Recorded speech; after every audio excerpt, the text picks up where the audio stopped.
Hi, I'm Jeff Morgan with Northwest Fly Fishing Outfitters. Today we're going to be tying John Goddard's Suspender Midge Pupa. Let's get going. All right, so now we're going to tie the Goddard's Suspender Midge Pupa. This was created by John Goddard, a great English tyer back in the 1980s, and it utilizes a styrofoam foam ball like you would see around Christmas time as fake snow. These foam beads are available at craft stores. Super handy for fly tying when it comes to making these floating type nymphs or streamers. So we're going to go ahead and do one of these today. And the very first thing we're going to do is start our thread on our hook using a curved light shake hook because we want this fly to float in the surface film. So the first thing we do is get our thread on there, go up to the head of the fly.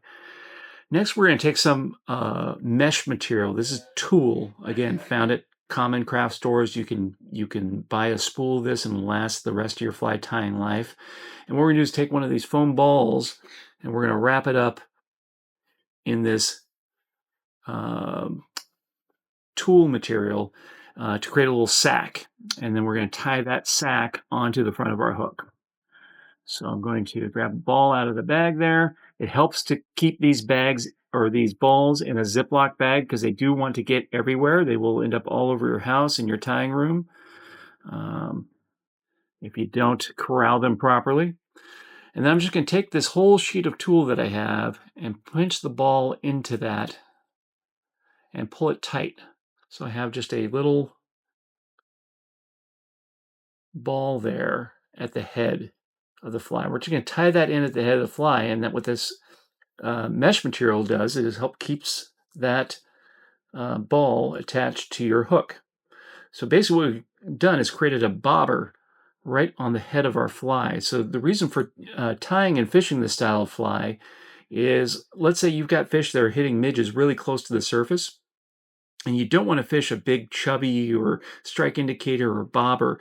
You want something that's going to land lightly, and you can fish a dropper behind this, anywhere from a foot to 3 feet behind it. And so you can keep your fly close to the surface film, and your strike indicator is still an effective fly. This white ball is going to float above the surface. And that's going to allow you to pick up that fly, even if the water's a little choppy, even if it's low light, you're going to be able to see that fly with no problem. So now the rest of the fly is constructed very similar to any other midge pattern you would tie. For the tail, you can use any sort of material. I'm going to use just a little tuft of white marabou, but it could be synthetic material, it could be poly yarn, whatever you choose. But I like to add a little bit of a white tail on this, as the originals that John Goddard tied used white marabou like this for a little butt section there to imitate some gills there. So I'm going to just tie it very short, trim it short like that. Next step is we're going to tie some flash for the to imitate the flashy exoskeleton of emerging midge. And for this, I'm going to just use a single strip of crystal flash. Pearl crystal flash works excellent for this purpose. It's nice and thin. You can wrap it more closely if you want more flash. You can wrap it further apart if you want less flash. For the body, again, I'm going classic. I'm using seal fur that I purchased in the UK. You can use a substitute. Obviously, it's hard to come by in the US. And so the body can be tied in any color. I'm tying some olive colored ones because I'm going up to East Lake in a few weeks. And East Lake has a predominance of olive colored midge pupa. So that's why I like this color on this lake. I have a general theory when it comes to midge pupa. I like black on rocky lakes, olive on weedy lakes, and red on muddy lakes for my chironomids, but any color can work at any time, so it's good to have a variety in your box.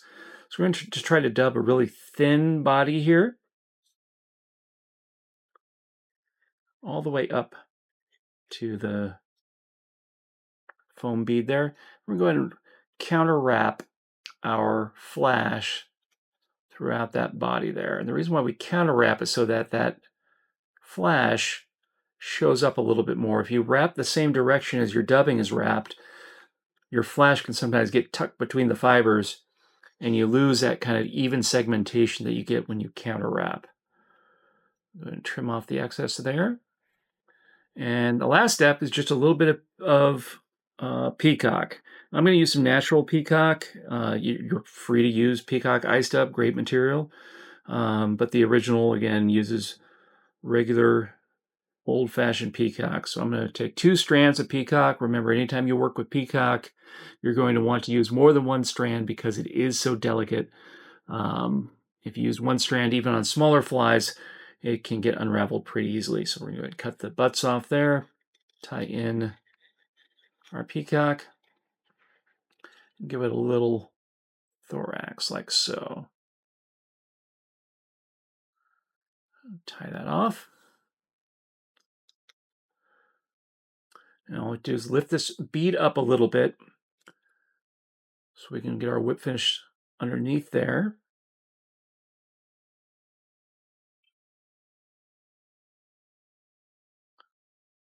There you go.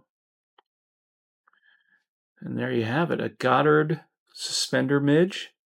Now it's called a suspender midge because this can actually be fished at depth. Oftentimes I use it right at the surface, again, to use that white foam ball as an indicator. The other nice thing about this foam ball is it's buoyant enough to float another fly or two behind. If you get really aggressive and make that head even bigger, you can even float bead heads under this fly. That's how buoyant that foam ball is. So it's a great sighter to be able to pick up your fly in the water. And if you choose to fish it a little bit deeper, the nice thing about that foam ball is it'll float your fly off the bottom. So if you ever want to fish a midge larva near the bottom, instead of coming all the way down with a bobber rig or a slip float, what you can do is fish a full sink line with a short leader and one of these suspender midges, and you know that your fly is going to float off the length of your leader off the bottom if you allow that sinking line to get all the way down to the bottom. So it's a quite versatile pattern. Been around for a long time, very popular in the UK. Wish it was more popular here. The more people try it, the more they'll like it.